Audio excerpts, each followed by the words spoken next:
Hey everyone, welcome to match 1 of 3 of Temur Hex Delver. Today we're going to be playing Esper Control. So 3 of these matches are going up today. I don't know in what order. This is definitely 1 of 3. Our opening hand is definitely a keep, even though we are only one land. We only have 1 land, but 2 Delvers there. We have a Force of Negation, we have a Serum Visions, Mana Leak, Stubbornell. Now we have a Thought Scour. Everything we need for a healthy first hand. Sometimes that's all we need. So here our opponent's already going to start testing us. So let's defend the first Delver secrets as much as we can. Disrupting Shoal gets revealed.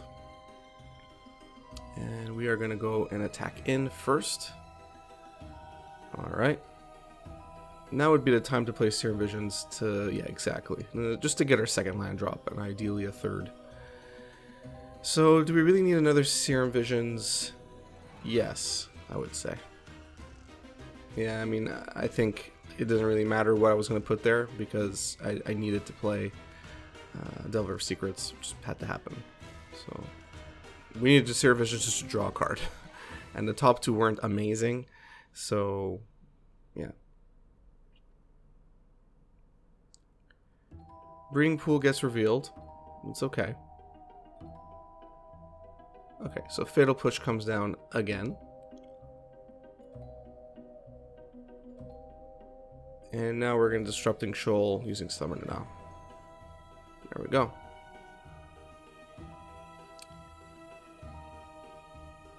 We're not going to, I mean, there's no point in losing 2 life there.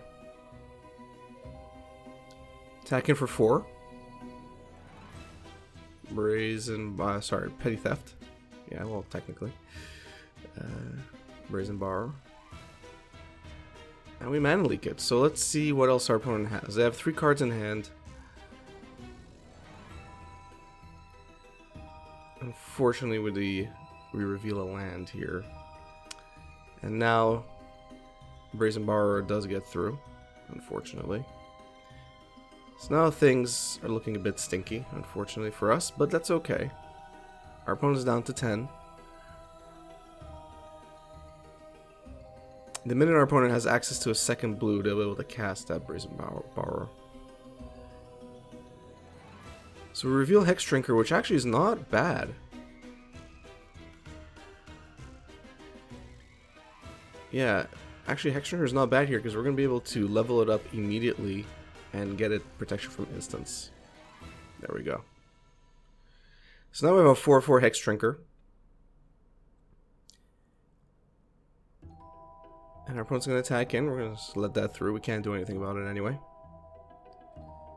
Okay. They did some ninjutsu action there. That was interesting.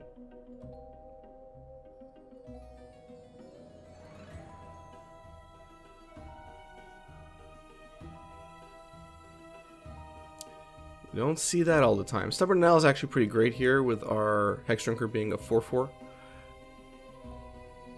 We're going to level it up, and I'm probably going to keep 1 blue open. Yeah, I mean, it's not getting to level 8 on this turn anyway, so there's no point.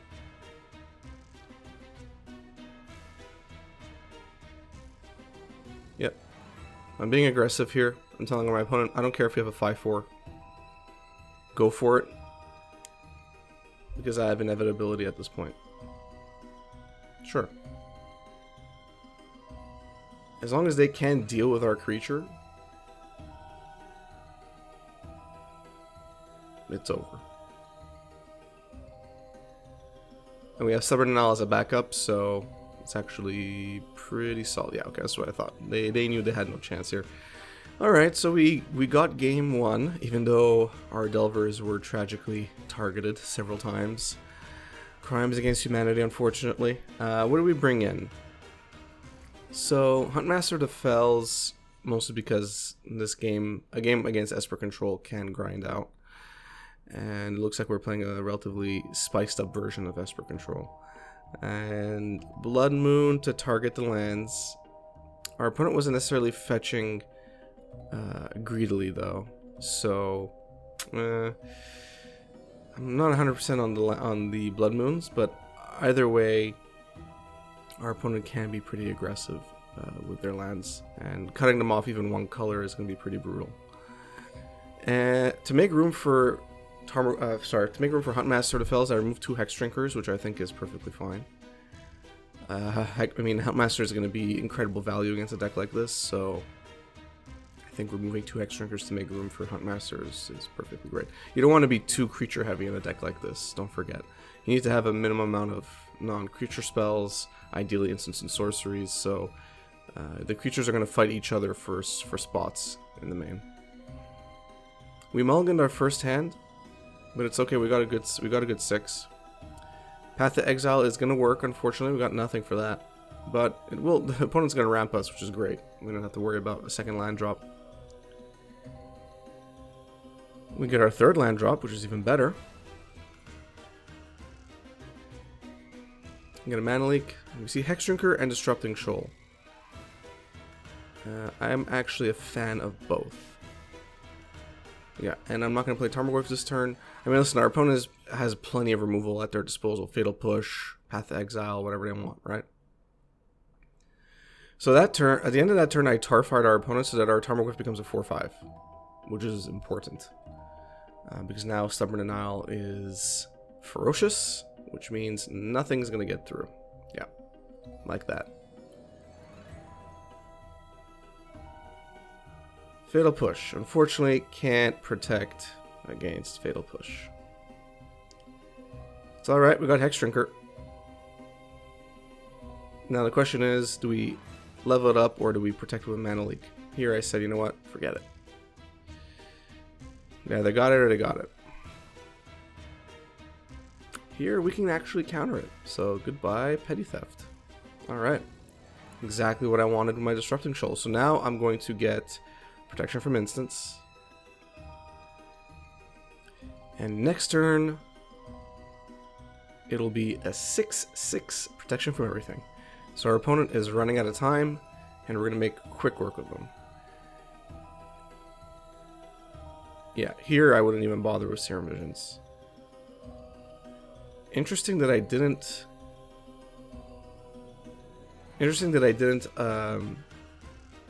level up Hex Drinker, but it's because I sensed something. Our opponent wasn't concerned, they didn't concede, and I knew that something was coming, and my spidey senses were correct. I kept my mana up for Force of Negation, and I countered that stupid card.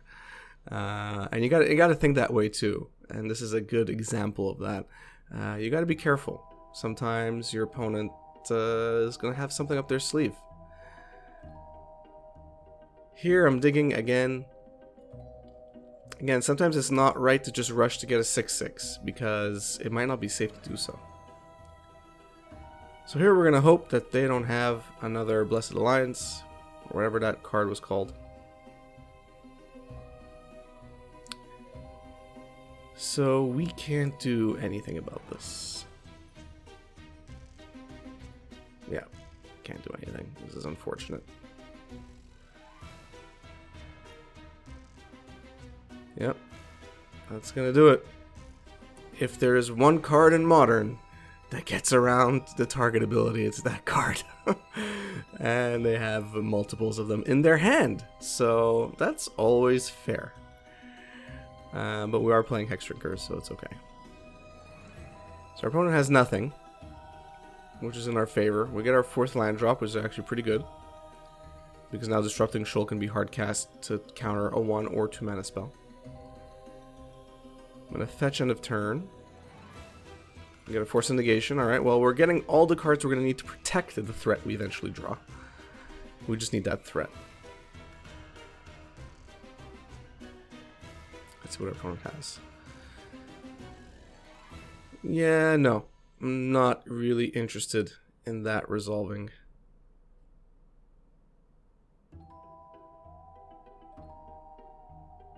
Yeah. That's what I thought.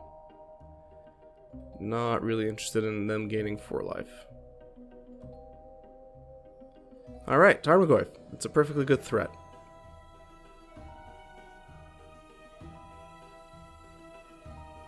So let's see if we can protect them. Path to Exile is not something we can protect them against. Alright, so Our opponent getting around both Disrupting Shoal and Force of Negation. We're just going to ramp ourselves there.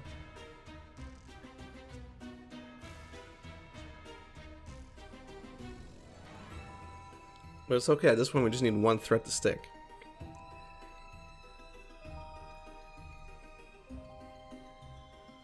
Alright, another breeding pool. This is exhilarating magic. But as we build up more and more lands, I feel like slowly it's going in our favor here. I think I'm going to hard cast Disrupting Shoal on this one. Yep. Yep. I just don't want them to get any threats. I don't want them to gain life. And we are maintaining that pressure. So we haven't been drawn completely dead. Oh yeah, the Teferi is definitely going away. Yep. Lightning Bolt. Well, that's good. That's relevant. Let's hope our opponent makes the mistake of going down to 3. Alright, Hex Drinker. Do you have an answer for Hex Drinker? No. Alright, so let's start leveling up Hex Drinker. Let's see what happens. Looks like our opponent is not happy at the moment. If nothing happens here, we're good. Petty Theft is going to get Veil Summered. And it's probably GG here. Gotta land.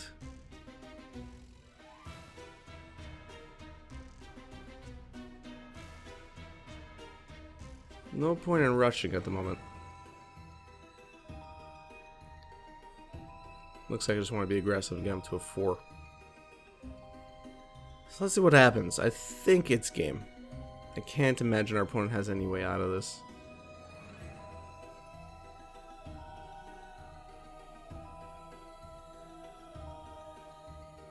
Okay, so they haven't conceded yet, which makes me think that maybe they have something. Cryptic Command. Alright. I feel like, you know, well, a bounce wouldn't work actually because it has protection from instants. Let's level it up anyway. Now it is a level 8, so that's a 6/6 protection from all. And it's game. Alright, so Hex Drinker really pulling its weight there. That was fun, even though there were about 4 or 5 rounds where we were doing nothing but drawing cards. But it's okay. Again, we were not drawing completely dead. We were drawing mostly counter spells, and those counter spells came in handy.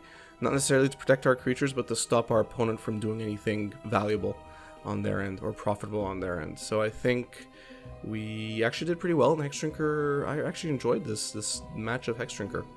Temur Hex Drinker Delver, I should say. And I hope you enjoyed it as well. If you did, please give the video a thumbs up. If you enjoy my content in general, please subscribe, hit the notification bell, follow me on Twitter. All that stuff really helps me out a lot. It lets you know when new videos are out, new content are out, when new giveaways are out. And another big thank you to all my patrons. Thank you for the early support. If you're interested in becoming a patron, check the link in the description. I'm thinking of adding more and more features for patrons all the time. So yeah, would appreciate your support there. Thanks and have a good one.